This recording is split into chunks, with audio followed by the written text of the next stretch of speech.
तो hello everyone, welcome to my new video. आज की वीडियो में हम बात करेंगे सही ब्लॉकचेन के बारे में। क्या है, कैसे काम करती है ये, एंड वाई और how they are claiming to be the fastest blockchain in the blockchain industry. तो हम चलते हैं सबसे पहले इसके फाउंडर्स के पास। तो he it was started by जॉग a former Robinhood engineer and Feng a Goldman सैक्स employ. And they decided to build this because अगर आपने सुना होगा रॉबिनहुड एक्सचेंज के बारे में, तो वहाँ पे कुछ ट्रेडिंग में प्रॉब्लम्स आई थी और इसके अलावा कुछ रिस्ट्रिक्शंस हुए थे उसके ऊपर, जिस वजह से उनके पास ये आइडिया आया कि उन्हें इस ब्लॉकचेन को बनाना चाहिए। एंड दे आर क्लेमिंग और they are trying to go around trading, कैसे ये और फास्ट हो सकती है। तो लेट्स स्टार्ट द वीडियो।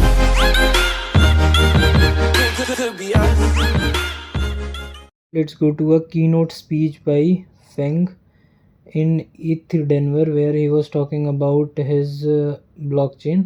और इन्होंने अपने जो ब्लॉकचेन है उसको बहुत ही ईजिली एक्सप्लेन किया इन फ्यू वर्ड्स। तो let's see what he is saying.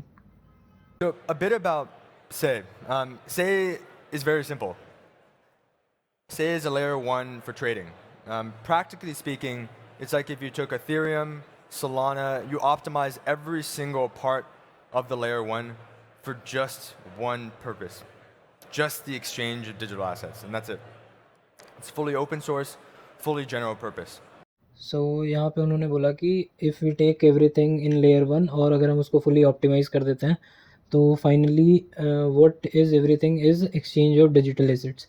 सो अगर हम किसी भी चीज़ की बात करते हैं in blockchain, we talk about NFTs, we talk about agents, we talk about anything in blockchain industry, तो सब कुछ ट्रांजेक्शन है। It is like exchange of digital assets. तो अगर आप एनएफटी की बात कर रहे हो, तो एनएफटी में बैकएंड में क्या हो रहा है कि ट्रांजेक्शन्स हो रही हैं बहुत सारी। सिमिलरली अगर आप बात कर रहे हो एजेंट्स की भी, तो अगर एजेंट्स भी ब्लॉकचेन में बने हुए हैं, जैसे मैंने आपको बताया था, तो वहाँ पे चीज़ें किस तरीके से हो रही हैं कि वो ब्लॉकचेन से जुड़ा हुआ है, और टोकन की बाइंग सेलिंग सारी चीज़ें ऑन ब्लॉकचेन एक ट्रांजेक्शन की तरह हो रही है वहाँ पे। तो this was what he was talking about.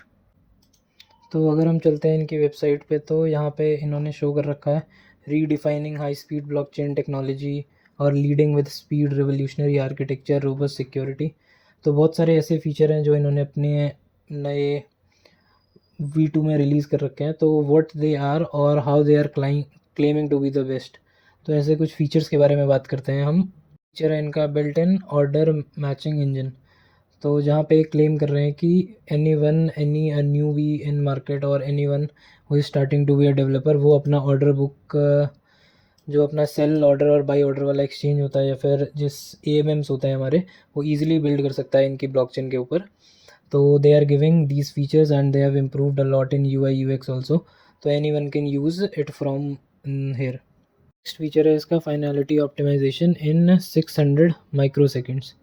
तो अगर हम इस कंपैरिजन चार्ट को देखते हैं, that is between Bitcoin, Ethereum, Solana and Sei, तो यहाँ पे हम देख सकते हैं कि जो ट्रांजेक्शनल थ्रूपुट है वो है बिटकॉइन का 10 TPS। तो थ्रूपुट का मतलब ट्रांजेक्शन्स पर सेकेंड हो गया, TPS का मतलब।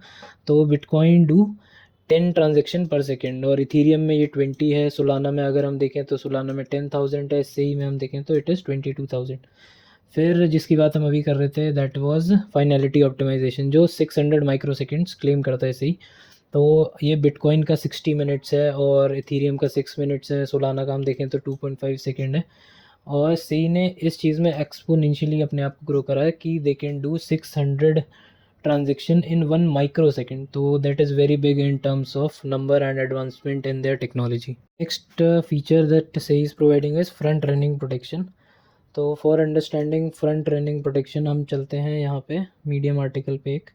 तो what is front running prevention, first तो ये जानते हैं। तो अगर आपने देखा होगा कि इन ब्लॉकचेन जो हमारी ट्रांजेक्शन्स होती हैं वो एक सबमिट होती हैं, और it is a decentralised ledger. तो यहाँ पे कोई भी उन ट्रांजेक्शन्स को देख सकता है कि अब कौन सी नेक्स्ट ट्रांजेक्शन होती है। तो इन ब्लॉकचेन सब लोग अपनी ट्रांजेक्शन को सबसे पहले करवाना चाहते हैं, और वो ऐसा कर भी सकते हैं because they can see that what other people are paying for transaction. और अगर वो उससे ज़्यादा पे कर देते हैं वहाँ पे फ़ीस, तो वो उनसे पहले उस ब्लॉक में अपनी ट्रांजेक्शन को कंप्लीट करा सकते हैं। तो बेसिकली ये एक डिसएडवांटेज होता है ब्लॉकचेन का, बिकॉज वहाँ पे अगर लोग इसको यूज़ करते हैं, सपोज़ हमारे पास कोई ऐसा नया टोकन आता है मार्केट में, तो उसको जल्दी से जल्दी बाई करने के लिए कि आप फर्स्ट बायर्स हो जाओ उसके, तो इस वजह से वो इस चीज़ को वहाँ से देख के ब्लॉकचेन में देख के अपनी ट्रांजेक्शन्स को फर्स्ट कंप्लीट करा के अर्ली ऑन बाई कर लेते हैं चीज़ों को। तो एक फ़ीचर है जिसको हम बोलते हैं फेडरेटेड बेंजेंटाइन एग्रीमेंट, FB एक टेक्नोलॉजी है जिसके थ्रू से ही हमें हेल्प करता है कि वहाँ पे जो स्नाइपिंग एक्टिविटीज़ हैं वो ना हो पाएँ। तो बेसिकली अगर हम देख सकते हैं कि ये सिमिलर फीचर हमें इंच भी इंजेक्टिव करके ब्लॉकचेन है वहाँ पे भी अवेलेबल है। तो this is how they are trying to be secure, और ये किस तरीके से अपनी सिक्योरिटी को और इम्प्रूव करते हैं। नेक्स्ट फीचर है हमारे पास, that is parallel order execution. So parallel order execution आप इस डायग्राम से देख सकते हो। तो here it is showing that transaction 1 transaction 2 एक ब्लॉक में जा रही है, उसके अलावा ट्रांजेक्शन 3 को होने में कुछ कॉन्फ्लिक्ट हो गया एंड इट इज़ री एग्जीक्यूटिंग वाया डिफरेंट प्लेटफॉर्म, और वहाँ पे ट्रांजेक्शन 1 और ट्रांजेक्शन 2 अपने टाइम पे एग्जीक्यूट हो सकती हैं। तो इसको आप इजीली अगर चाहो तो इस तरीके से समझ सकते हो कि सपोज़ हमारे पास एक किचन है जहाँ पे बहुत सारे शेफ़ हैं, और उसके अलावा उनको मैनेज करने के लिए हमारे पास एक हेड शेफ़ है। तो हेड शेफ़ अभी तक जो प्रीवियस ब्लॉकचेन थी उसमें क्या करता था कि वो सारे इंग्रेडिएंट्स पहले देता था, और उसके बाद हमारे जो नीचे लोअर शेफ्स होते थे वो काम करना स्टार्ट करते थे। बट यहाँ पे ऐसा हो रहा है कि जो हमारे पास नॉर्मल शेफ्स हैं वो अपना काम करना स्टार्ट कर दे रहे हैं, and when they require something, suppose हमारे पास एक शेफ़ है जिसको टोमेटो चाहिए, तो अगर हमारे पास स्टॉक पड़ा हुआ है तो दोनों एक टाइम पे उसको पैरेलली यूज़ कर लेंगे। और अगर हमारे पास एक बार में ऐसा सामान है जो एक ही बंदा यूज़ कर सकता है, तो वो सीक्वेंशली यूज़ कर लेंगे दोनों इस चीज़ को। तो दिस इज़ हाउ सेई वर्क्स। तो यहाँ पे वो जो ट्रांजेक्शन हो रही हैं उनको पहले ईज़िली होने देगा, और जो ट्रांजेक्शन में कुछ प्रॉब्लम आती है या फिर वो अभी नहीं हो पा रही है उसको वो पैरेलली एग्जीक्यूट करता है। और इसी के अंदर हमारे पास एक और फीचर है दैट इज़ सी डेटाबेस। तो सी का अपना ही डेटाबेस है। अपना डेटाबेस मतलब कि that they use vanilla database layer for their database storage. तो इसके अंदर हमारे पास IAVL ट्रीज़ यूज़ होते हैं। तो यहाँ पे इन्होंने क्या किया कि डीबी को स्टोर करने के लिए अभी तक हमारे पास एक डेटाबेस होता था जहाँ पे सारी चीज़ें स्टोर होती थी, बट यहाँ पे वो हो गया है कि इन्होंने इस चीज़ को 2 चीज़ों में डिवाइड कर दिया, दैट इज़ स्टेट स्कोर नाम का एक पार्ट है उसका, और हमारे पास सेकेंड है स्टेट कमिटमेंट। तो यहाँ पे इन्होंने 2 चीज़ों में जब उसको बांटा, तो देन डेटाबेस को ईजिली समझना है तो हम ऐसे समझ सकते हैं कि एक लाइब्रेरी है हमारे पास जहाँ पे अभी तक सारा काम एक मैनेजर के पास था, और अभी हमने एक मैनेजर को 2 मैनेजर्स में कन्वर्ट कर दिया, जिसका काम है, एक का काम है कि हमें बुक्स देना और दूसरे का काम है कि लेजर मेंटेन करना। तो इससे यहाँ पे ये चीज़ ईजी हो गई कि हमारे पास अगर सपोज़ कोई एक पर्सन आता है और वो बोलता है कि मुझे ये वाली बुक चाहिए, तो एक तो अगर हमें पता है पहले से ही कि वो बुक हमारे पास है कि नहीं है या फिर वो किसी ने ले रखी है, तो हम उसे सीधे मना कर सकते हैं instead of searching our shelves. और मैं उस इससे दोनों का काम ईजी हो जाएगा, उस पर्सन का भी टाइम वेस्ट नहीं होता है, और इसके अलावा जो डेटाबेस है वो भी मैनेज ईजी हो जाता है। Next feature of Sei is its twin turbo mechanism, और एज द नेम सजेस्ट कि it is twin turbo mechanism, तो it is made of 2 parts. तो what the first part is, it is intelligent block propagation. तो अगर हमें intelligent block propagation को जानना है तो let's see this diagram over here. तो यहाँ पे हम देखते हैं there is a validator 1 then validator 2। तो अगर कोई भी ट्रांजेक्शन होती है तो वो एक वैलिडेटर से दूसरे वैलिडेटर तक जाती थी। इन प्रीवियस मेथड ये इस तरीके से काम करता था प्रीवियसली। अगर जो इससे पहले हम देखते हैं कि हमारे पास टेंडरमेंट कंसेंसस थी जो यूज़ करते थे हम, तो उसके अंदर ये इस तरीके से वर्क करता था कि एक प्रपोजल दूसरे वैलिडेटर के पास जा रहा है यहाँ पे। तो अगर हम नेक्स्ट यहाँ पे देखते हैं सही ने इसमें डिफरेंट क्या किया, that they used compressed block proposal. तो कंप्रेस्ड ब्लॉक प्रपोजल को हमें देखें कि इन्होंने यहाँ पे जो हमारे पास ट्रांजेक्शन्स यूज़ हो रही थी, इस जगह पे हम ट्रांजेक्शन 1 ट्रांजेक्शन 2 ट्रांजेक्शन 3 भेज रहे थे, इन्होंने कंप्रेस करके उसको सिर्फ वहाँ पे हैशेस भेजना शुरू कर दिया कि they are sending hashes of only the transaction that are happening. फिर उसके बाद इससे कैसे चीज़ें ईजी हुई, तो अगर हम यहाँ पे देखते हैं कि ये वैलिडेटर 1 है और ये वैलिडेटर 2 है यहाँ पे, तो ये यहाँ से हम जब हैश भेज रहे हैं तो इसके जो मीम पुल है, मीम पुल में हमारे पास ट्रांजेक्शन्स वैसे भी अवेलेबल होती हैं because we are already sending hash here. तो इस वजह से जो भी हमारे पास ब्लॉक है नेक्स्ट हम उसको ईजिली रिकवर कर देते हैं एट लास्ट। तो इस तरीके से जो हमारा फर्स्ट फीचर हो गया इंटेलिजेंट, तो ये 40% तक ऑप्टिमाइज़ करता है ब्लॉकचेन की स्पीड को। मतलब दैट इज़ अगर हम ब्लॉक प्रोपोगेशन की बात करें तो ब्लॉक प्रोपोगेशन जो 600 माइक्रो सेकेंड है सही का, तो ये इस टाइम को रिड्यूस बाकी कंपैरिजन में 40% से करता है ओनली दिस में। Next part of twin turbo mechanism is optimistic block processing. तो ऑप्टिमिस्टिक ब्लॉक प्रोसेसिंग क्या होती है? अगर हम देखते हैं इन डिफरेंट ब्लॉकचेन और इन टेंडरमेंट जो हमारा कंसेंसस है उसमें हमारे पास सबसे पहले एक वैलिडेटर के पास जो ब्लॉक आता है वो प्रपोज होता है और उसके बाद वो ब्लॉक बाकी वैलिडेटर्स को जाता है। उसके बाद नेक्स्ट फेज़ में उसके अंदर हमारे पास प्री वोटिंग होती है और नेक्स्ट फेज़ में हमारे पास प्री कमिटमेंट होता है। और जब ये तीनों स्टेज हो जाती हैं और वापस से वो रिस्पॉन्स आ जाता है हमारे पास पहले वैलिडेटर को, तो इसके बाद हमारे पास जो नेक्स्ट फेज़ होता है तब ट्रांजेक्शन कंप्लीशन का होता है। तो यहाँ पे हमारी ट्रांजेक्शन इस तरीके से कंप्लीट हो जाती है। बट यहाँ पे क्या सेई के केस में क्या है कि सेई ने इन दोनों जो हमारे पास प्री वोट और प्री कमिटमेंट का जो ऑप्शन था बीच में उसको हटा दिया बीच से, and they are doing this by reducing the number of nodes in their validators. तो वो जैसे ही अपने नोट्स को लेस करते हैं और एक मेथड के थ्रू अपना जो टाइम है, इस मेथड के थ्रू जो अपना टाइम है वो 33% और भी इंक्रीज़ करते हैं in achieving the highest transactions in industry. He has many features and they are bringing too much to the table. And तो अब यहाँ पे हम बात करते हैं कि because a blockchain needs developers to build on it, तो जितने ज़्यादा लोग वहाँ पे बिल्ड करेंगे उतना ही ज़्यादा उसका प्रमोशन होगा या फिर वो उतना ही ज़्यादा ग्रो करेगी ब्लॉकचेन।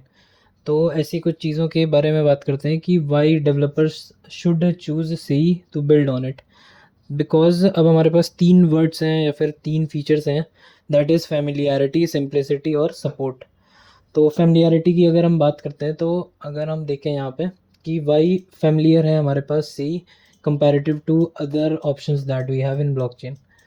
तो यहाँ पे एक ये सेई के डेवलपर ने हमें एक एनालिटिक्स दिए थे that 87% of crypto developers work on EVM. तो ईवीएम चेन के ऊपर इतना ज़्यादा काम हो रहा है। एंड तो हम यहाँ से देख सकते हैं कि जो हमारे पास सेई है वो भी अब ईवीएम कंपैटिबल है।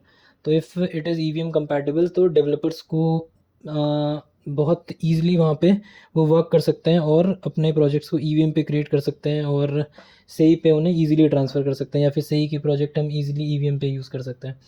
इसके अलावा people don't want to go off from EVM, मतलब वो ईवीएम से कहीं और किसी दूसरी चेन पे स्विच नहीं करना चाहते हैं because there is security risk और इथीरियम अलाइनमेंट। तो इथीरियम अलाइनमेंट की बात करें हमें तो ये वो ऑप्शन है, सपोज़ एक फीचर है या फिर एक टेक्नोलॉजी है जो बहुत पहले से अवेलेबल है, तो उसके अराउंड जो कम्युनिटी होगी वो बहुत ही ज़्यादा स्ट्रॉन्ग होगी और लोग उसको यूज़ कर रहे होंगे। तो इस वजह से अगर वहाँ पे कुछ प्रॉब्लम्स आती हैं या फिर कुछ ऐसे फीचर्स होते हैं जो नए अनलॉक होते हैं तो वहाँ पे हम ईज़िली उन फीचर्स को यूज़ कर सकते हैं और बिकॉज़ ऑफ कम्युनिटी गाइडलाइंस या फिर जो कम्युनिटी में हमारे पास इतने सारे लोग हेल्प करने के लिए हैं।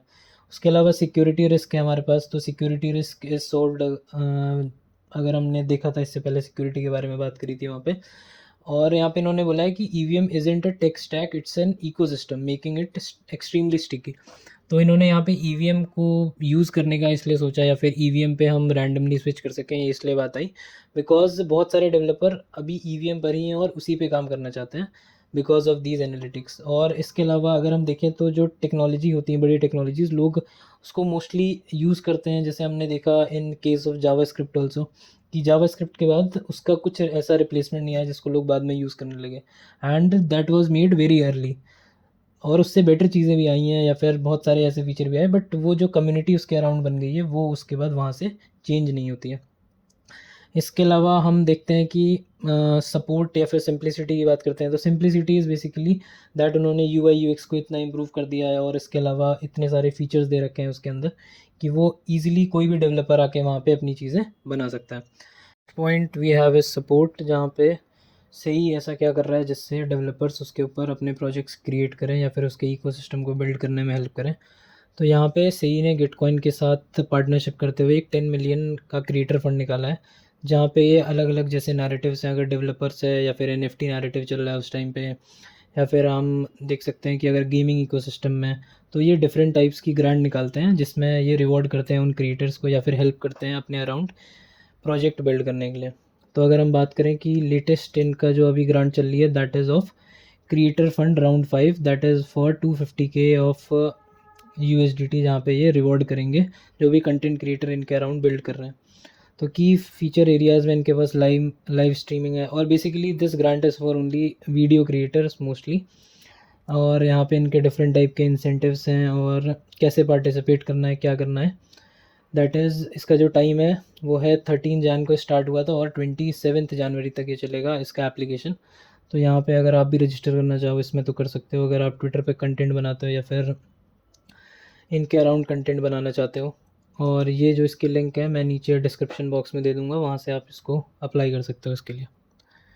यहाँ पे अगर हम देखते हैं सही का वीकली चार्ट, तो यहाँ पे ये इस ट्रेंड लाइन को हमेशा फॉलो कर रहा है। तो अगर ये इस प्राइस रेंज में थोड़ा सा कंसोलिडेट और करता है तो इसके ऊपर इसके पास एक रेजिस्टेंस है और उसके पास इसके पास ऑल टाइम हाई है। तो ये बहुत अच्छा प्राइस हो सकता है जहाँ पे आप इसको बाई कर सकते हो। तो इसके अलावा फिर और प्रोजेक्ट्स के बारे में हम नेक्स्ट वीडियो में बात करते हैं। Okay, thank you guys.